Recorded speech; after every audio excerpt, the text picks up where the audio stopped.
Mesdames et messieurs, bonsoir et bienvenue pour le focus de la semaine. Une cérémonie de réception d'importants lots composés d'ambulances et de matériels médicaux se tenue cette semaine au ministère de la Santé. Commentaire.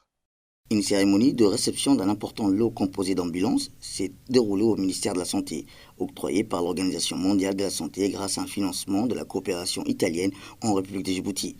Ce don composé de 6 ambulances équipées ainsi que des équipements médicaux a été réceptionné par le ministre de la Santé, Dr Ahmed Roble Abdile, ainsi que ces nouvelles ambulances constituent un moyen de renforcement technique opérationnel du système de renforcement entre les différentes structures de soins pour les transferts rapides des patients et plus particulièrement des femmes et des nouveau-nés. Ces cliniques mobiles sont destinées pour les 5 régions de l'intérieur et pour l'hôpital de Balbala.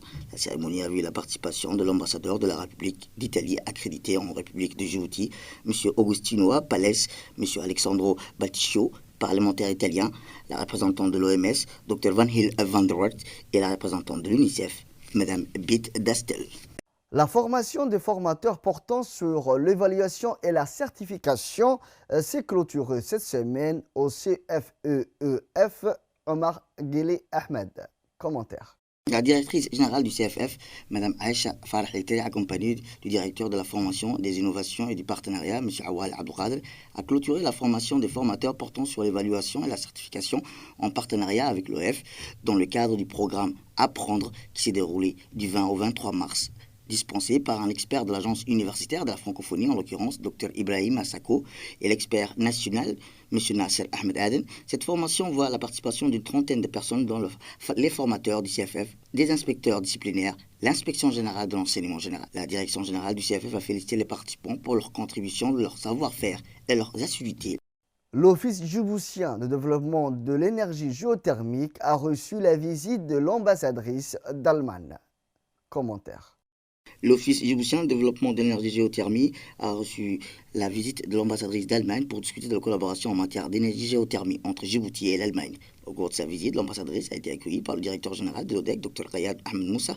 Pendant sa visite, l'ambassadrice a été présentée aux différents projets en cours de réalisation et a salué les efforts de l'ODEC pour promouvoir le développement durable dans les pays ainsi que les progrès réalisés.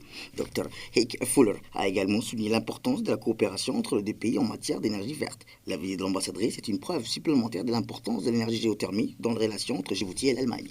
Une cérémonie de remise des équipements sportifs à une cinquantaine d'associations sportives et organisatrices de tournois de Ramadan s'est déroulée cette semaine au stade Hassan Gouled Abtidon. Le stade Gouled a abrité une cérémonie de remise d'équipements sportifs et une cinquantaine d'associations sportives et organisatrices du tournoi de Ramadan. L'octroi de ces ballons entre dans le cadre de l'organisation du tournoi du Ramadan organisé annuellement par les associations des quartiers. L'événement a vu le jour du directeur des sports, Abshir Ali Hassan, la directrice du stade Quraish Ali, du directeur des infrastructures nautiques Ibrahim Mohamed Abdou, ainsi que de plusieurs membres du secrétariat d'État chargé des sports. Rappelons qu'en effet, le mois béni du Ramadan est l'occasion pour le jeune djiboutien d'organiser des tournois sportifs dans la capitale et les régions de l'intérieur. Les compétitions se tiennent un peu partout dans Djibouti-Ville et mobilisent dès 17h un monde fou jusqu'à la rupture du jeûne. Elles se poursuivent tous les soirs à partir de 19h. Passons à présent à l'actualité régionale qui a dominé cette semaine. La vice-présidente américaine Kamala Harris entame une tournée sur le continent africain jusqu'au 2 avril, avec d'abord une escale de 3 jours au Ghana avant de partir pour la Tanzanie et la Zambie. Kamala Harris est arrivée dimanche. La vice-présidente américaine entame une tournée sur le continent jusqu'au 2 avril, avec d'abord une escale de 3 jours au Ghana avant de partir pour la Tanzanie puis la Zambie. Une visite stratégique qui vise à renforcer les liens diplomatiques de Washington avec le continent quelques mois après la tenue d'un sommet États-Unis-Afrique dans la capitale américaine. À Accra, Kamala Harris va s'intéresser de près à la jeunesse ghanéenne. Lundi, elle visitera un Stacker Park et un studio d'enregistrement pour les artistes locaux avant un dîner avec le président Nana Akufo-Addo, lorsqu'il sera notamment question de la sécurité dans la région. L'objectif de cette tournée, c'est aussi de parler de crise climatique, sécurité alimentaire et renforcement des investissements au Ghana, en Tanzanie, en Zambie, 3 pays dont Washington salue les qualités démocratiques.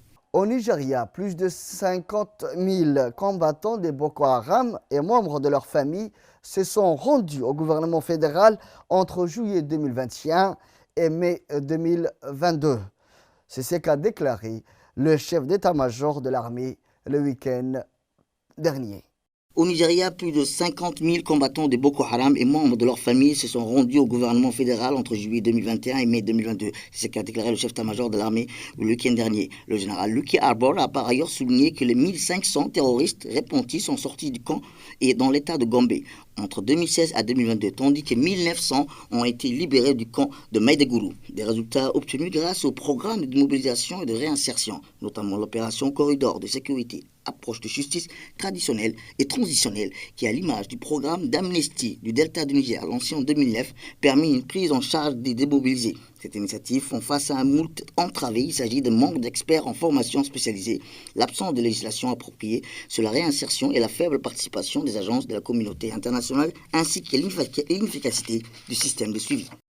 3 enfants et 3 adultes ont été tués lundi par une jeune femme qui a ouvert le feu dans une école primaire de Nashville, dans le sud des États-Unis, avant d'être abattue par la police.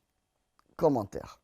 3 enfants, 3 adultes ont été tués lundi par une jeune femme qui a ouvert le feu dans une école primaire de Nashville, dans le sud des États-Unis, avant d'être abattue par la police. Armée d'au moins 2 fusils AK-47 et d'un pistolet, elle s'est introduite dans la matinée dans les locaux d'une école chrétienne privée et explique le porte-parole de la police. La jeune femme, qui a l'air d'avoir au moins 20 ans, a tiré de nombreux coups de feu alors que sa progression dans l'établissement, il s'agit là d'une ancienne élève selon la police. Les États-Unis, environ 400 millions d'armes à feu sont en circulation, sont fréquemment endeuillés par des fusillades meurtrières, y compris en milieu scolaire. Dans un pays où le port d'armes est considéré par des millions d'Américains comme un droit constitutionnel, les seules avancées législatives récentes restent marginales, comme la généralisation des contrôles d'antécédents judiciaires, psychiatriques avant tout achat d'armes. C'est tout pour ce focus de la semaine. Je vous donne rendez-vous la semaine prochaine. Restez avec nous, le programme continue sur Télé Djibouti.